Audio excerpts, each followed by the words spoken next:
Halo, Assalamualaikum warahmatullahi wabarakatuh. Bagaimana kabar semuanya? Alhamdulillah ya, kita semua masih diberikan kesehatan sehingga kita bisa melaksanakan kegiatan belajar mengajar seperti biasanya. Walaupun memang sekarang masih dalam suasana tidak bertatap muka atau tidak bertemu langsung, tapi tidak apa-apa ya. Jangan sama sekali mengurangi rasa semangat kalian. Oke, hari ini siapa yang tidak hadir? Alhamdulillah hari ini hadir semua ya. Pada pertemuan sebelumnya kita telah mempelajari mengenai apa unsur-unsur dari sebuah teks eksposisi. Nah, sekarang kita akan mempelajari tentang bagaimana cara menyimpulkan dari sebuah teks eksposisi. Gimana cara menyimpulkannya? Kemudian selain dari menyimpulkan sebuah teks eksposisi, hari ini kita juga akan mempelajari mengenai struktur dan unsur kebahasan teks eksposisi. Bagaimana strukturnya, kemudian kebahasannya itu seperti apa ya. Hari ini kita akan mempelajarinya.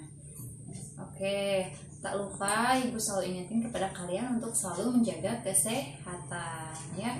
Selalu jaga pola makan, pola istirahat, kemudian pola pikiran kalian juga ya. Harus dijaga karena pikiran itu sangat berpengaruh ke badan kalian. Pikirannya yang pusing bikin males makan, males ngapa-ngapain. Itu selalu dijaga pola pikirnya. Oke, lanjut ya ke materi. Yuk kita simak sama-sama. Oke, tujuan pembelajaran kita hari ini adalah yang pertama, kalian mampu menyimpulkan isi teks eksposisi berdasarkan gagasannya, kemudian mampu memahami struktur dan kaidah kebahasan dari sebuah teks eksposisi. Kita telah mengetahui ya bahwa teks eksposisi itu memiliki bagian yang disebut rangkaian gagasan. Kemarin ya kita telah mempelajarinya. Jadi pada umumnya itu bagian tersebut berada di antara tesis dan penegasan ulang.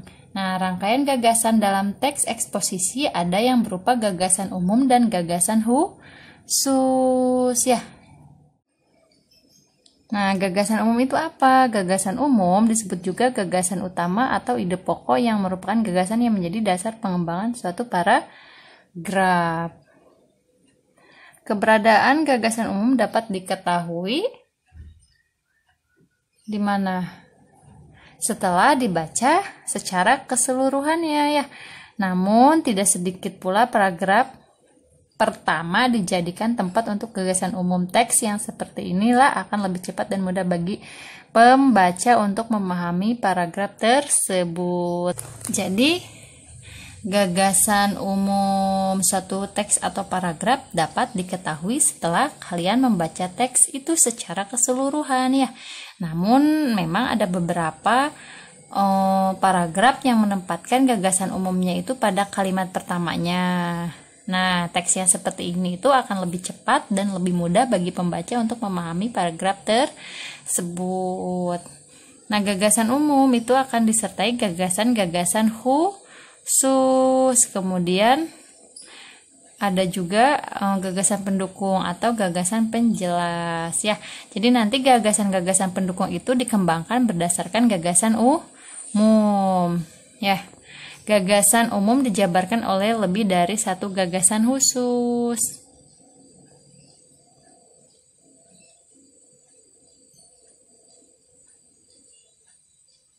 Jadi gagasan pendukung, gagasan khusus itu dikembangkan berdasarkan gagasan umum ya. Nanti gagasan umum dijabarkan oleh lebih dari satu gagasan khusus, bisa 2, 3. Ini Ibu kasih contoh gagasan umum. Sebelum itu, kondisi hutan Indonesia benar-benar sudah memprihatinkan. Dalam kurun waktu 50 tahun, hutan Indonesia mengalami penurunan luas sebesar 64 juta hektar.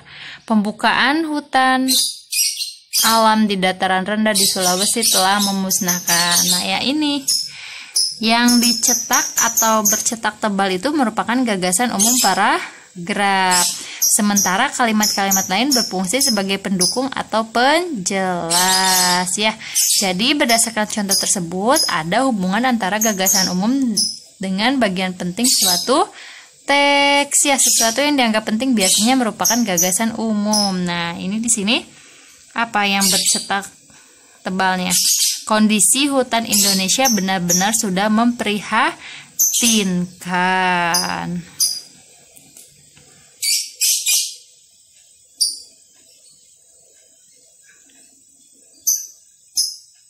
Nah, jadi kondisi hutan Indonesia benar-benar sudah memprihatinkan. Ini adalah sebuah gagasan tersebut menyatakan hal lebih penting daripada gagasan-gagasan lain dalam paragraf itu. Nah, ini disebut gagasan utama, gagasan umum ya. Ya, silahkan dibaca ya. Kebiasaan masyarakat dalam membuang sampah sembarangan merupakan penyebab rusaknya jalan dan timbulnya banjir. Secarik kertas dibuang oleh seorang pelajar. Sebuah kantong plastik dilemparkan oleh seorang ibu sepulang dari pasar. Dan selembar bungkus rokok dihempaskan seorang bapak. Kemudian berkolaborasi dengan sampah-sampah dari ribuan warga lainnya. Sampah-sampah itu bergabung dari berbagai tempat, memacetkan saluran-saluran air, meluap dan banjir. Warga masyarakat mengeluh setiap hari melalui media cetak dan elektronik. Nah, perhatikan. Nih ya. Gagasan umum dan gagasan khusus pada cuplikan teks tersebut dapat dijelaskan sebagai berikut. Nah, ini gagasan umumnya, yaitu kebiasaan masyarakat dalam membuang sampah sembarangan merupakan penyebab dari rusaknya jalan dan banjir. Tuh, ini ada di awal paragraf ya. Kemudian gagasan khususnya, secarik kertas dibuang oleh seorang pelajar. Sebuah kantong plastik dilemparkan oleh seorang ibu sepulang dari pasar dan selembar bungkus rokok dihempaskan seorang bapak, kemudian berkolaborasi dengan sampah-sampah dari ribuan warga lainnya. Kemudian sampah-sampah itu bergabung dari berbagai tempat, memacetkan saluran-saluran air, meluap dan akhirnya banjir. Warga masyarakat mengeluh setiap hari melalui media cetak dan elektronik. Ini adalah gagasan khususnya ya. Ibu contohnya nih. Bu kasih contoh berapa? Udah 2 ya. Sekarang ketiganya. Tuh lihat. Ini semuanya di awal paragraf ya, gagasan umumnya.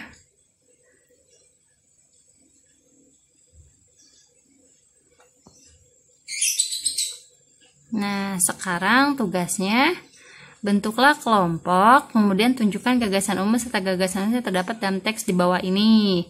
Rumuskanlah hasil diskusimu itu dalam tabel. Nah, nanti kalian bikin tabel kayak gini ya.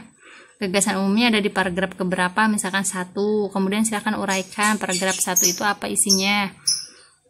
Apa saja gagasan umumnya, tidak semua ya biasanya. Kemudian gagasan khususnya ada di paragraf berapa.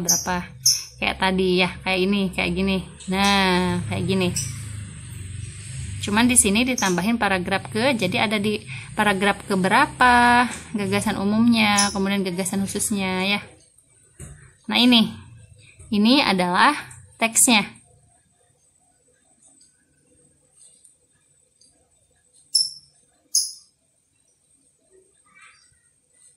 Nih, paragraf 1 sama paragraf 2. Oke, sekarang ke jenis-jenis paragraf berdasarkan letak gagasan umumnya ya.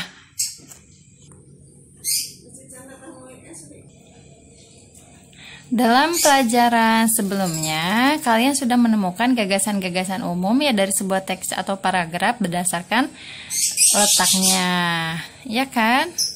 Ada yang berada pada bagian awal, akhir, kemudian bagian-bagian lainnya.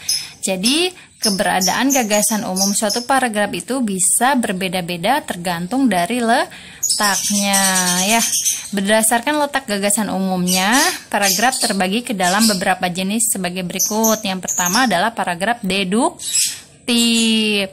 Jadi paragraf deduktif itu apa? Paragraf deduktif adalah paragraf yang gagasan umumnya terletak di awal paragraf. Gagasan umum atau gagasan utamanya dinyatakan dalam kalimat pertama dari sebuah paragraf. Nah, jadi kalau paragraf yang gagasan umumnya terletak di awal atau gagasan umumnya dinyatakan dalam kalimat pertama itu namanya paragraf deduktif. Kayak tadi contoh-contoh di atas itu merupakan paragraf deduktif ya. Nih, Ibu kasih contoh.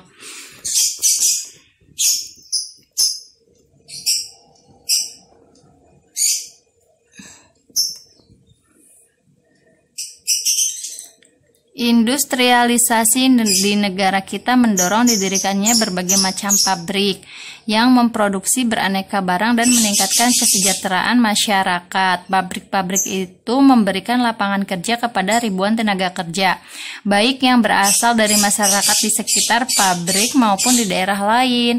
Dengan demikian, adanya berbagai pabrik dapat meningkatkan kesejahteraan masyarakat.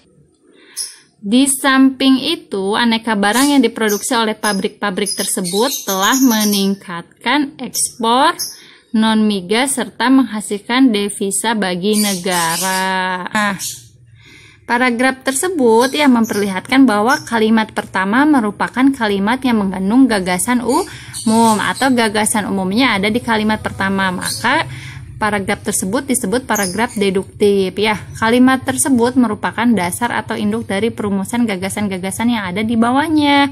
Jadi dalam paragraf tersebut bahwa pembangunan pabrik disebabkan oleh industrialisasi, di mana industrialisasi itu dapat memberikan lapangan kerja, meningkatkan kesejahteraan masyarakat, dan meningkatkan ekspor non-migas serta menghasilkan devisa bagi negara ya.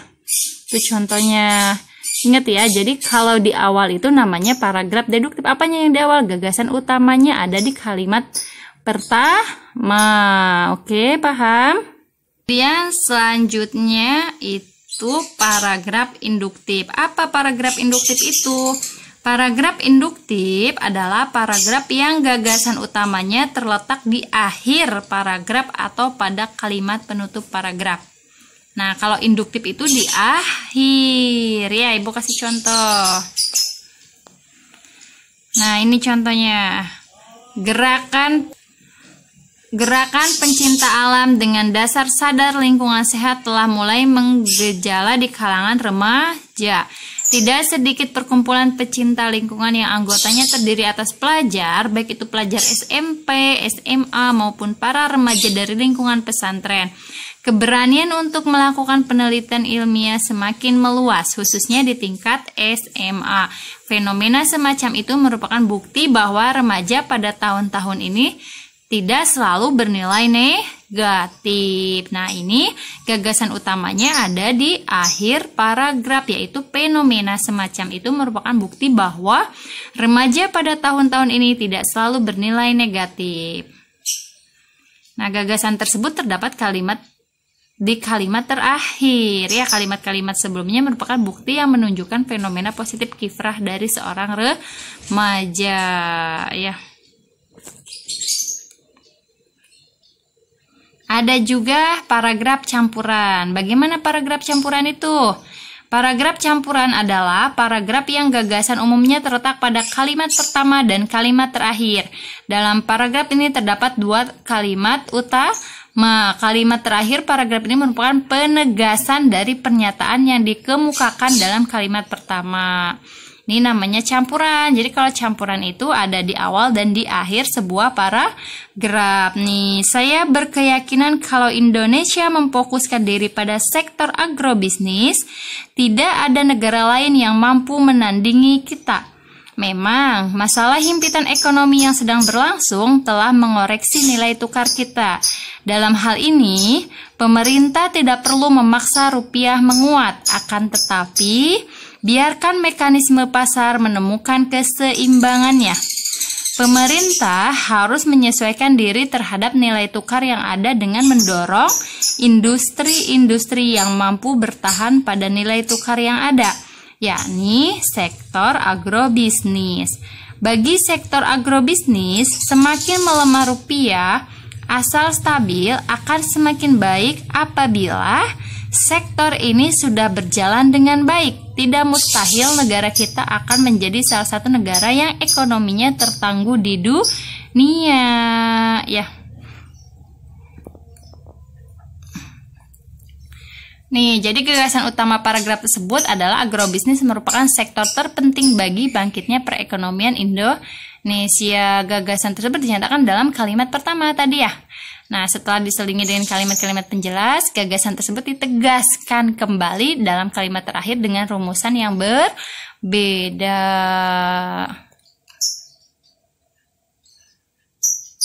Nah, ini latihannya. Tentukanlah jenis paragraf-paragraf di bawah ini berdasarkan letak gagasan umum atau gagasan utamanya.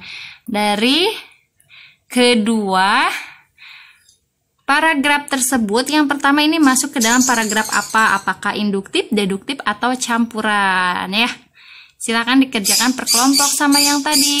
Kalau misalkan sudah, dipresentasikan di depan teman-teman kalian. Silahkan dikerjakan. Selamat mengerjakan. Oke, selanjutnya adalah struktur teks eksposisi. Nah, ini adalah struktur dari teks eksposisi. Yang pertama ada tesis. Tesis itu berupa pengenalan isu, masalah, ataupun pandangan penulis secara umum tentang topik yang akan dibahas. Yang kedua adalah rangkaian argumen. Apa itu rangkaian argumen?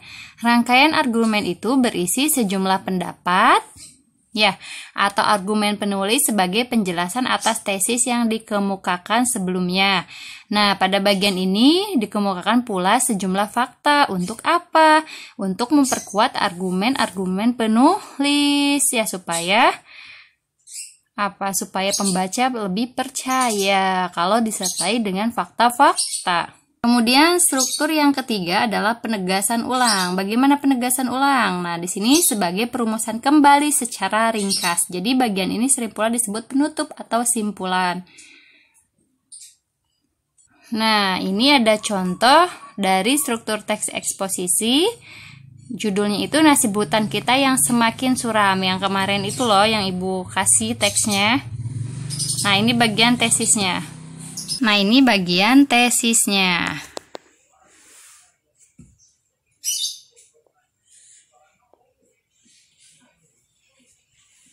Yang kedua adalah rangkaian argumen. Tuh di sini berupa fakta-fakta ya. Nah, ini rangkaian argumennya. Di sini ada fakta-faktanya ya. Yaitu penegasan kembali. Nah, ini contohnya.